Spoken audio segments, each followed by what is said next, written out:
तो क्या महाराष्ट्र में शरद पवार के 8 सांसदों को तोड़ने की कोशिश में मिली नाकामी के बाद में डीएमके और स्टालिन के 22 सांसदों पर निगाह थी, जो कि अचानक बीच में ही प्लान फेल हुआ और पकड़े गए और जेल तक जाना पड़ा।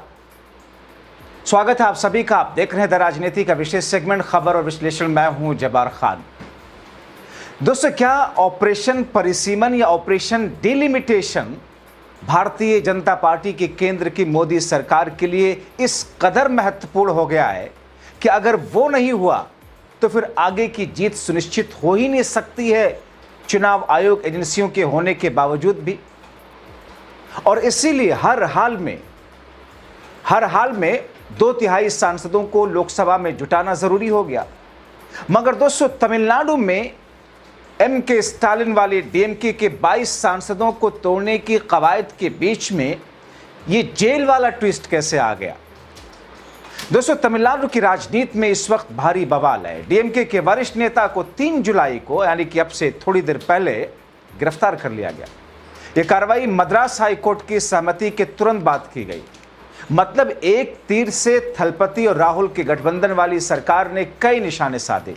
एक ऐसी चोट जिसमें दिल्ली के इशारे पर चलने की तैयारी करने वाले डीएमके का सपना तो टूटा ही, मगर सबसे बड़ी चोट थलपति ने राहुल के साथ मिलकर दिल्ली को दी है। दोस्तों, दरअसल दिल्ली मतलब शाह, उनका ऑपरेशन लोटस इस समय by hook by crook monsoon सत्र से पहले संसद में 2/3 सांसदों का जुगाड़ करके अपने ड्रीम प्रोजेक्ट परिसीमन, जिसे अंग्रेजी में डिलिमिटेशन मतलब एक ऐसा बिल पारित कराना जिसके जरिए मोदी शाह जब तक चाहें वो सत्ता में बने रह सकते हैं, क्योंकि उसमें ऐसे प्रावधान की बुनियाद है, उसे पूरा करना चाहते हैं वो। इसके लिए बंगाल में ममता की पार्टी तोड़ी, पश्चिम में उद्धव की पार्टी तोड़ी, मगर शरद पवार और उत्तर भारत में अखिलेश के सांसदों को तोड़ नहीं पाए। तो दक्षिण में एक कमजोर कड़ी डीएमके के 22 सांसदों को साथ मिलाने का गेम खेला। कमजोर कड़ी इसलिए क्योंकि बीते दिनों हुए चुनाव में डीएमके हाशिए पर चली गई, एआईएडीएमके हाशिए पर चली गई, और अब दिल्ली डीएमके और एआईएडीएमके को किसी तरह एक साथ करके खुद की रणनीति साधना चाहता है। जाहिर है थलपति कांग्रेस सरकार की तमिलनाडु की यह गिरफ्तारी डीएमके के नेता की है, मगर इसकी चोट दिल्ली को लगी। दरअसल थलपति ने डीएमके और उसके चीफ स्टालिन को एक मैसेज दिया इसके जरिए कि जब पूरा देश केंद्र सरकार की नीतियों, पेपर लीक, महंगाई, डीजल पेट्रोल, शिक्षा, स्वास्थ्य की हालत बद से बदतर करने के कारण केंद्र के विरुद्ध है, तो आप उनको सत्ता में बने रहने के लिए, उनके ड्रीम प्रोजेक्ट को पारित कराने के लिए, अपनी महत्वाकांक्षा पूरा करने के लिए आप उसमें लग गए। ये तो हम तमिलनाडु में होने नहीं देंगे।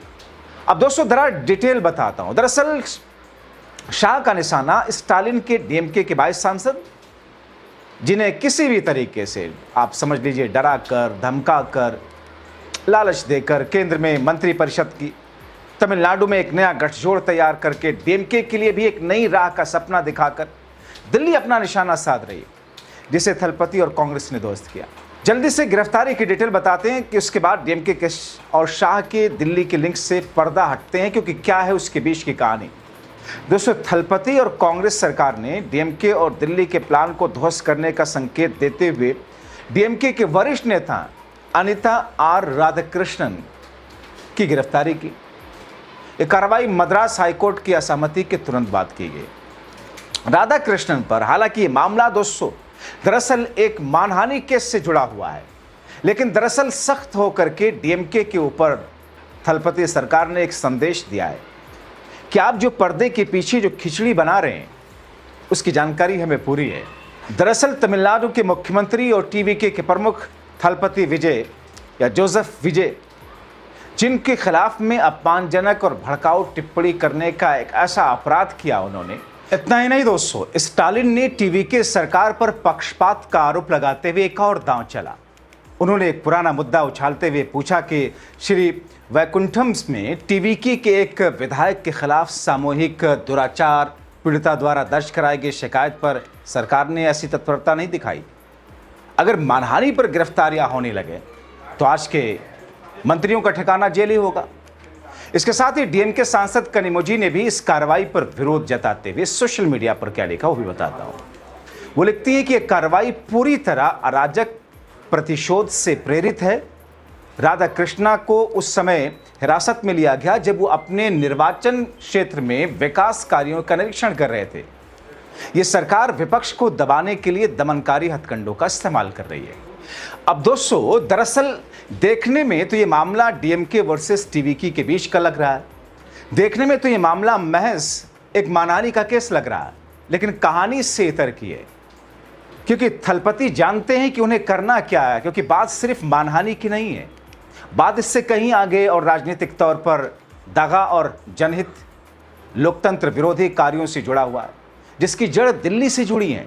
इसीलिए थलपति और कांग्रेस सरकार ने जो तेवर दिखाए, उसे पूरी कहानी साफ होती दिख रही है कि दिल्ली के इशारे पर डीएमके जो खिचड़ी पका रही है, उसके ईंधन को ही खत्म कर देना है। और उसकी झलक इस गिरफ्तारी में दिख रही है। ना सिर्फ गिरफ्तारी में, बल्कि कोर्ट में टीवीके और कांग्रेस सरकार का सख्त होना बहुत कुछ कहता है।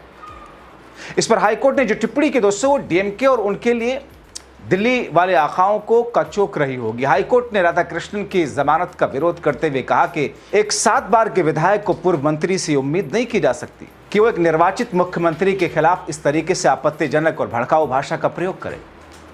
अगर तुरंत एफआईआर दर्ज करके कार्रवाई ना की जाती तो डीएमके और टीवीके के कार्यकर्ताओं के बीच हिंसक झड़प होती। दोस्तों, ये जुबानी जंग केवल राधाकृष्णन के बयानों तक सीमित नहीं है। टीवीके और मंत्री आधव अर्जुना ने एक दिन पहले ही डीएमके नेतृत्व पर तीखा प्रहार किया था। उन्होंने सितंबर 2025 में टीवीके की रैली के दौरान हुई करूर भगदड़, जिसमें 41 लोगों की जान गई थी, उसका जिक्र करते हुए आरोप लगाया था कि डीएमके ने पुलिस की मदद से उन लोगों को निशाना बनाया ताकि उदयनिधि स्टालिन के राजनीतिक करियर को बचाया जा सके।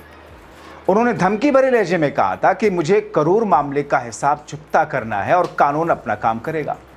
दोस्तों, राजनीतिक जानकार इसे डीएमके बनाम टीवीके के वाया थलपति राहुल वर्सेस शाह की लड़ाई मान रहे हैं। अगर इसे तमिलनाडु के नजरिए से देखा जाए तो तमिलनाडु की राजनीति में यह घटना एक बहुत बड़े बदलाव और टकराव का भी संकेत दे रही है। इस पूरे विवाद के पीछे के सियासी समीकरण को समझना इसलिए जरूरी है क्योंकि यह मामला सिर्फ तमिलनाडु से नहीं जुड़ा है। जैसे कि राजनीतिक समीकरण का बदलना, थलपति विजय ने अपनी पार्टी टीवीके बनाकर राज्य की राजनीति में कदम रखा और मुख्यमंत्री की कुर्सी तक पहुंचे। लंबे समय से राज्य की सत्ता पर काबिज मुख्य दावेदार रही डीएमके के लिए टीवीके, जिसके साथ कांग्रेस और बाकी सारी सेकुलर पार्टियां डीएमके का साथ छोड़ करके आ गई। अब डीएमके के सामने चुनौती है, डीएमके के पास विकल्प नहीं है। तो क्या बीजेपी और दिल्ली का प्लान उसके लिए एक विकल्प के तौर पर आ रहा था, जिसकी सुगबुगाहट चल रही थी? और ऐसे में सख्त होकर के डीएमके पर थलपति विजय ने एक तरीके से एक तीर से कई प्रहार कर दिया है। तो दोस्तों, आगे आने वाले दिनों की राजनीति और रणनीति में किस तौर पर इसे देखने को मिलेगा, और इन तमाम चीजों के बीच में क्या अब जो 22 सांसदों के संसद के भीतर भारतीय जनता पार्टी के उस ड्रीम प्रोजेक्ट के सपोर्ट में या तो वोट करने या संसद से निकलकर वॉकआउट करने की बात कही जा रही थी, क्या अब वो वहीं रुक जाएगी? देखना होगा। आप क्या सोचते हैं इन तमाम चीजों को लेकर? अपनी राय कमेंट बॉक्स में जरूर लिखें।